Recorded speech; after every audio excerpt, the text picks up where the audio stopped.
Buonasera da Sicilia 24, questi i titoli del nostro telegiornale. Giovani violenti, a Palermo un branco di ragazzini picchia e manda in ospedale una coppia di coniugi per un banale rimprovero, ferito a colpi di coltello un sedicenne dopo una lite, maxi rissa tra 40 persone in un locale. Il femminicidio di Salemi, domani l'autopsia sul corpo della vittima, un delitto secondo gli investigatori certamente premeditato. Continua intanto la mobilitazione delle donne per dire no alla violenza. Anche la Sicilia piange una delle tante vittime dello sconvolgente terremoto in Marocco. Mohamed, 14 anni, che abitava con la famiglia Furnari nel Messinese, era in vacanza dalla nonna nel suo paese d'origine. Commozione in paese, il suo banco resterà vuoto. Domani suonerà la campanella in alcuni istituti siciliani, le famiglie alle prese con i rincari generalizzati dai libri ai quaderni. A preoccupare c'è anche il ritorno del Covid in una regione dove resta altissima la dispersione scolastica.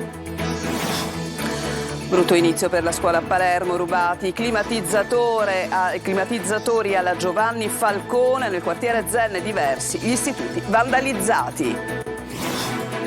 Calcio, ferme questo weekend le due siciliane che preparano le partite del terzo turno. Parla il direttore sportivo del Palermo, Leandro Rinaudo. Abbiamo lavorato bene, ma non siamo tra i favoriti.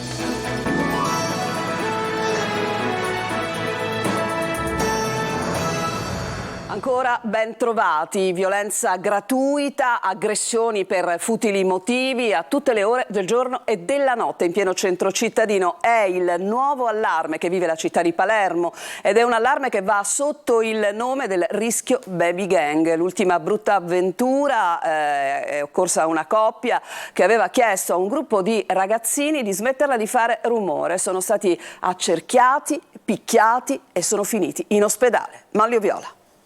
È allarme baby gang e violenza gratuita a Palermo. A confermare timori presenti da tempo è stata la brutta avventura di una coppia di anziani finita in ospedale dopo essere stati picchiati da un gruppo di ragazzini che avevano rimproverato per i troppi schiamazzi. È l'ennesima aggressione immotivata o quasi l'ennesima brutta avventura che poteva finire anche molto peggio e adesso in tanti hanno paura anche soltanto di rivolgersi ai passanti.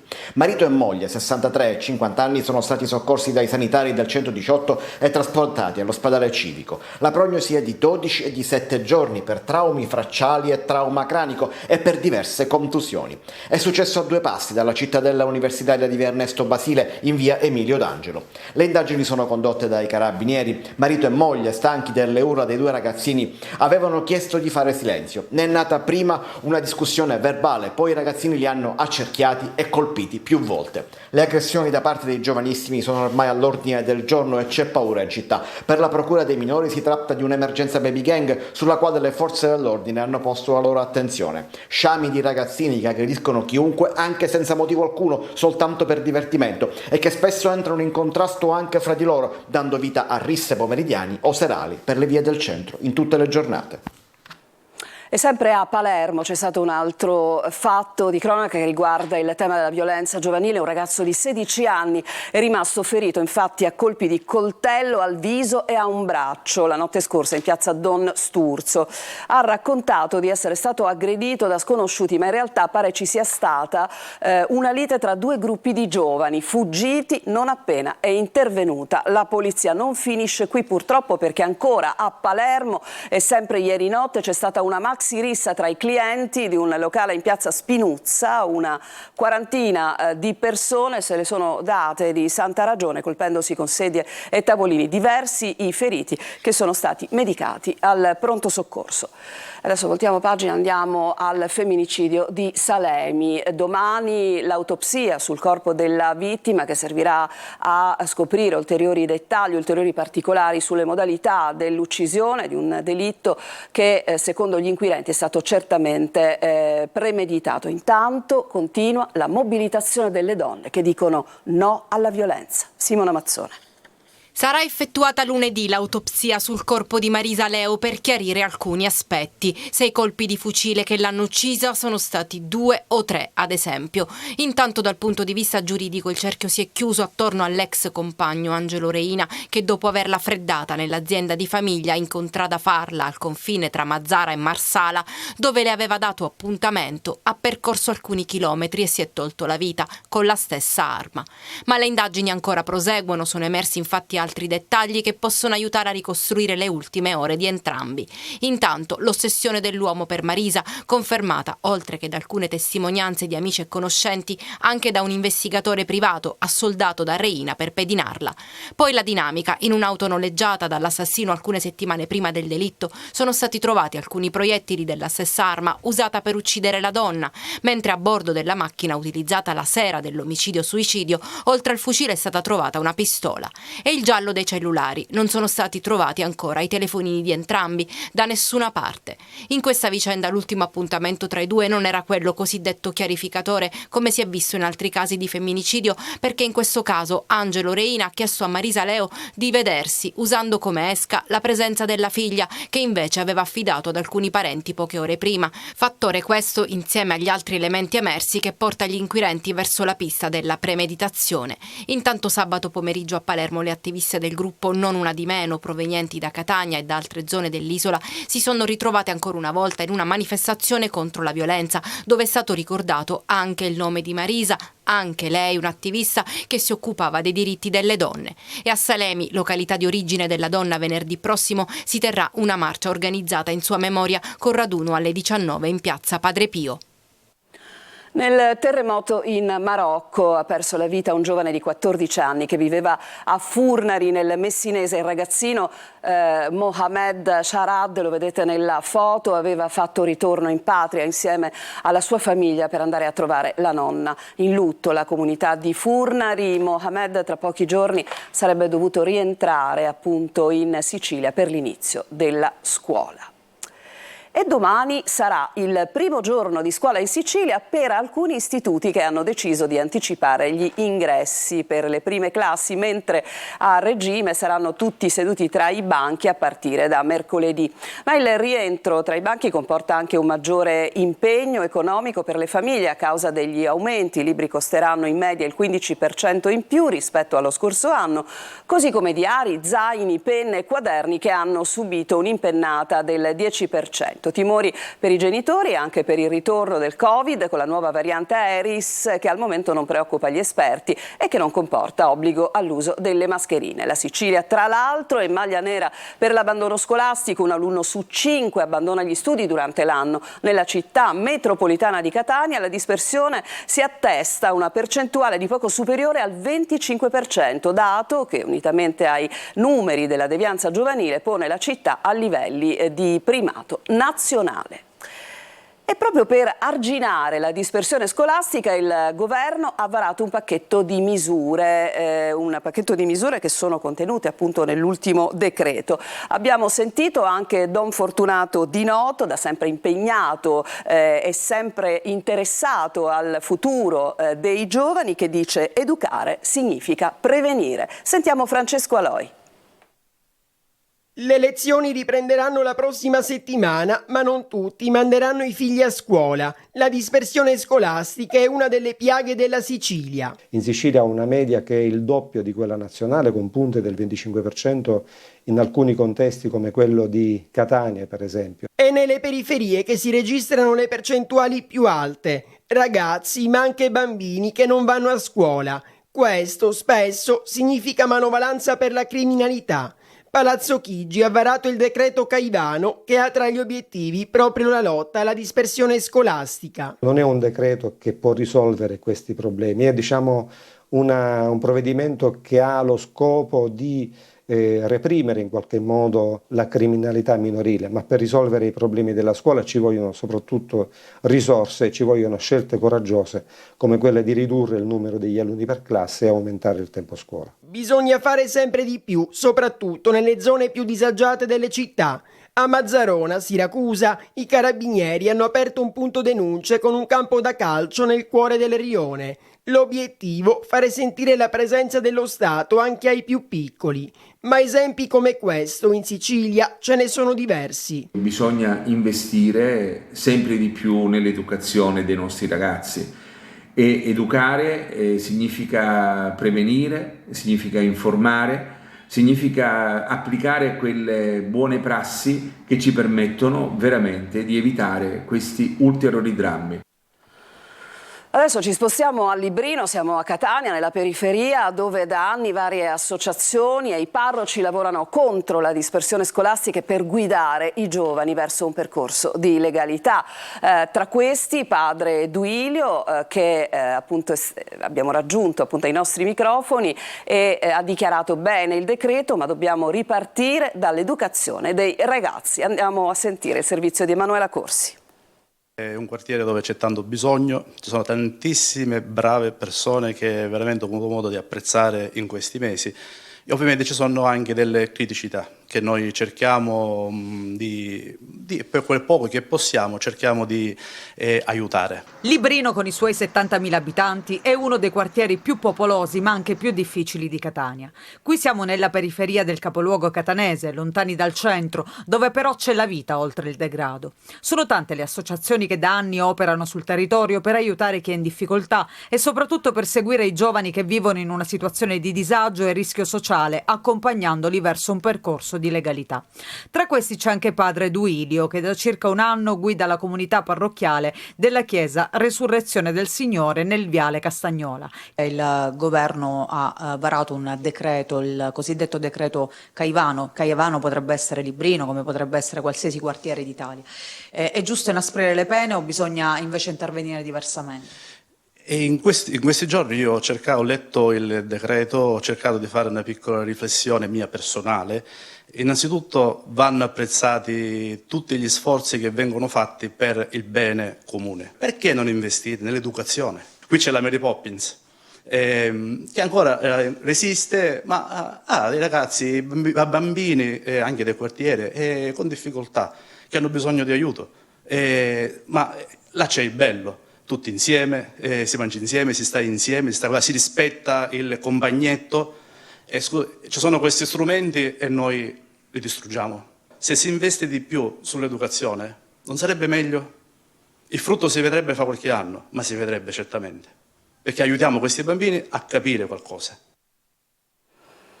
E l'altra faccia della scuola riguarda i professori precari. In Sicilia i professori, infatti, senza cattedra sono un esercito di 13.000. Sentiamo Giusy Lazzara che ci racconta le storie di due insegnanti. Vita da precari. Sono 13.000 nella scuola siciliana gli insegnanti in attesa di un'agognata cattedra che non arriva.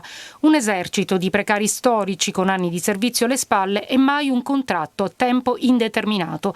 Non è bastato per molti di loro, dopo gli anni di supplenze annuali, vincere il concorso a cattedra e entrare in graduatoria. Una precarietà di vita perché è una scelta, sono delle scelte che tu non puoi cambiare nel tempo, decidi di fare dei progetti e magari non li puoi attuare e poi ti trovi in difficoltà sballottato da una scuola all'altra, non sai cosa ti capita durante gli anni. Sono tante le storie di insegnanti che hanno visto anche ridurre nel tempo le cattedre di insegnamento per le quali si erano abilitati. Che il diritto non si insegna pressoché in alcun liceo, si insegna soltanto negli istituti tecnici e nei professionali al biennio, quindi chiaramente parliamo di pochissime ore. L'educazione civica sarebbe sicuramente uno strumento utile, un presidio di legalità potrebbe diventare, anche per creare dei cittadini consapevoli dei loro doveri, dei loro diritti, che abbiano consapevolezza di cosa significa cittadinanza attiva. Tutto a scapito degli studenti che perdono la continuità didattica e diventano anche loro precari nell'apprendimento. Chiaro che la continuità ha un senso proprio perché lo scopo è quello di favorire il processo di insegnamento-apprendimento dopo un'adeguata fase di osservazione, altrimenti quello che accade è che ogni anno lo studente, anzi il docente, deve ricominciare una fase di osservazione e quindi perdere del tempo che è anche prezioso all'interno di un contesto scolastico. Un docente su 4 ha un contratto a tempo determinato, secondo un'analisi di Tutto Scuola. I supplenti in 7 anni sono più che raddoppiati, toccando quota 225.000 in tutta Italia. È brutto avvio dell'anno scolastico a Palermo tra furti e raid vandalici. Uno di questi si è consumato ancora una volta all'istituto Giovanni Falcone. Sentiamo Marco Gullà. È il peggiore dei modi per cominciare la scuola. Vandalizzare un edificio scolastico credo che sia il segno più grave di un degrado in cui agiscono le nostre scuole e nei nostri territori. La scuola non è nemmeno iniziata e già alla Giovanni Falcone, nel quartiere Zene di Palermo, i ladri hanno portato via i climatizzatori che erano stati installati nel plesso scolastico. Le indagini sono condotte dalla Polizia di Stato. Un nuovo raid in una scuola ogni anno costantemente danneggiata e vandalizzata, finita anche nelle pagine della cronaca per l'arresto della preside Daniela Loverde in merito alla truffa alla Comunità Europea. Di recente si è insediato il nuovo dirigente scolastico Massimo Valentino. Grande solidarietà al collega Massimo Valentino, dirigente scolastico dell'Istituto Comprensivo Giovanni Falcone di Palermo, a nome della rete per la promozione della cultura antimafia. Noi pensiamo che sia importante supportare l'azione di queste scuole nei territori, a maggior ragione in questo momento in cui si è aperto un dibattito sul dimensionamento delle istituzioni scolastiche. Bisogna tutelare tutte le istituzioni scolastiche nei territori, a partire dai territori difficili. In questo modo si contrasta la criminalità e si combatte la cultura mafiosa. Per questa ragione non bisogna arretrare e i segnali che arrivano già all'inizio dell'anno scolastico con questi atti vandalici sono particolarmente preoccupanti. In queste ultime settimane, come emerso nel corso di un incontro in prefettura, ci sono stati diversi raid vandalici nei plessi scolastici, come a Villa Ciambra, dove qualcuno ha fatto irruzione nella scuola materna e hanno messo a soqquadro i locali. Si chiama Zaino Sospeso, è l'iniziativa del Lions Club di Castelvetrano. Siamo nel Trapanese, si svolge tra Partanna, Campobello di Mazzara e appunto Castelvetrano. Nelle cartolibrerie sono esposti contenitori dove si possono lasciare penne, quaderni, libri, zaini, dizionari anche usati, purché in buone condizioni, per gli studenti di famiglie con difficoltà economiche. Adesso ci fermiamo, c'è una breve pausa e torniamo tra poco.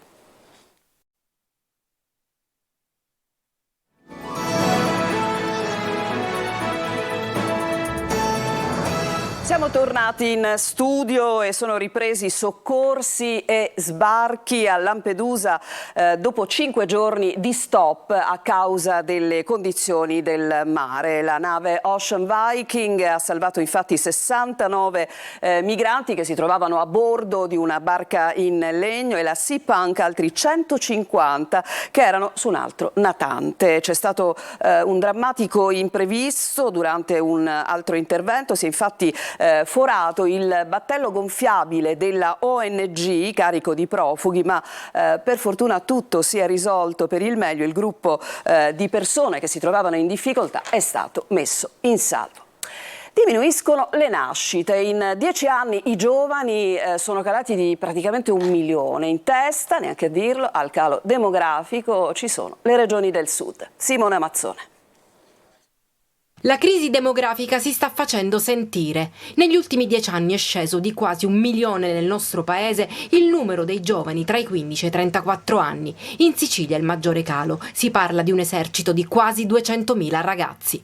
Numeri incredibili ma anche scoraggianti elaborati dalla CGIA di Mestre. Una contrazione che colpisce la fascia di età più produttiva del mondo del lavoro e che sta creando grossi problemi alle aziende. Molti imprenditori infatti faticano ad assumere personale, non solo per le annose difficoltà a trovare candidati disponibili e professionalmente preparati, ma anche perché la platea degli under 34 si sta appunto progressivamente riducendo. In testa al calo demografico ci sono le regioni del sud, in Sicilia poco più del 15%. Nel 2013 i giovani nell'isola erano 1.240.000, scesi ad 1.050.000 di quest'anno. A Catania il calo è di quasi il 14%, Palermo oltre il 16% e le altre province siciliane non sono messe meglio. E l'Istat rileva all'inizio del 2023 che la natalità in Italia è al minimo storico, mentre la mortalità resta ancora elevata.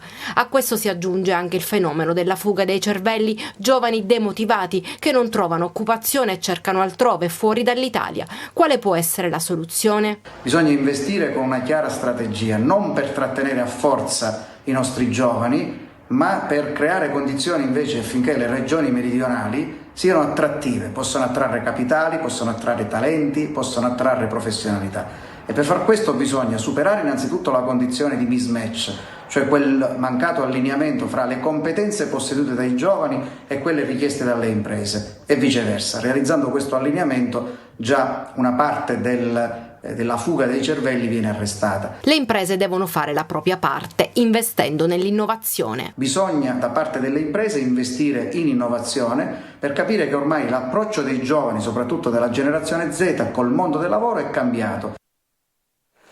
Adesso c'è un'altra brevissima pausa, torniamo tra poco e ci occuperemo di calcio.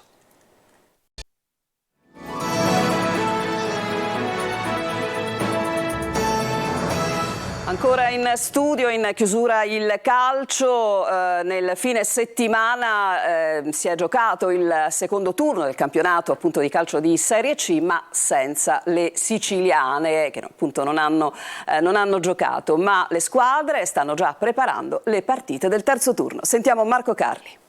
Serie C, tutte in campo, tranne le siciliane e le rispettive avversarie, ovviamente. Catania e Messina preparano gli incontri futuri, i rossazzurri avranno di fronte il Picerno domenica 17 al Massimino e conteranno anche sull'apporto di Buà, ultimo rinforzo per la corsia esterna. Assente Rapisardi, ancora squalificato Lorenzini, la difesa però può contare anche su Silvestri, acquistato quando la partita con il Crotone era in corso di svolgimento e voglioso di tornare a vestire il rossazzurro in gare ufficiali. Fra i nuovi volti anche quello di Deli, che arricchisce il reparto di centrocampo e che conosce al meglio la categoria. L'ho fatto all'inizio della mia carriera e poi l'ho continuato con il Foggia, abbiamo vinto anche un campionato e quindi è un girone che conosco, so che è molto difficile, però sono pronto insieme alla squadra a fare del meglio. A Messina invece si vive dell'attesa per sapere se si giocherà regolarmente a Taranto lunedì 18. Anche il tecnico dei pugliesi Capuano ha ribadito la volontà di giocare ed è quello che spera il Messina, che ha già un calendario fitto, dovendo recuperare l'11 ottobre la sfida con la Casertana.